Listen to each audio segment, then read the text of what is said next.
ANC MPs not keen to listen to McBride over contract renewal.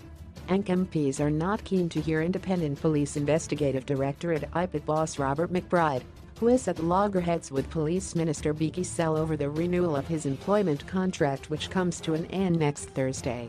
The Oversight Committee, to which both Cele and McBride account, is now seeking legal advice on whether it could come to a conclusion over the standoff without admitting oral submissions. It is unusual for a parliamentary committee not to take oral submissions, but this would also be a slap in the face for McBride, who expressly stated in his written submission that the committee could not and should not come to its conclusions without giving him an oral hearing. But ANC MP Leonard Ramadlakane, citing time constraints, proposed that the committee should not call for any oral submissions. The committee has a deadline of February 28 to report to the North Gauteng High Court, and Ramadlakane said they would never meet it if they listened to oral hearings. "We are not going to have an oral presentation as requested here. We will consider what is written on paper presented before us," said Ramadlakane.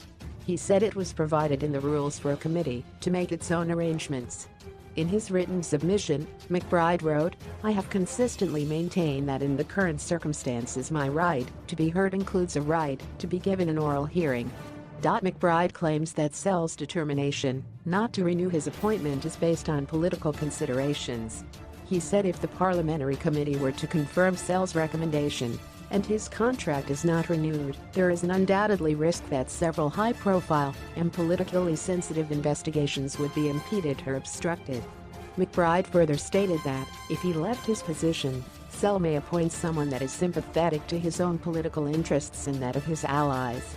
Even if this were not the case, there is no guarantee that the new appointee would have the institutional knowledge, determination and frankly, the courage to persist in these investigations, he wrote. "These are real risks that I urge the committee to take into consideration," he added. Opposition MPs rejected the ANC proposal not to invite oral submissions.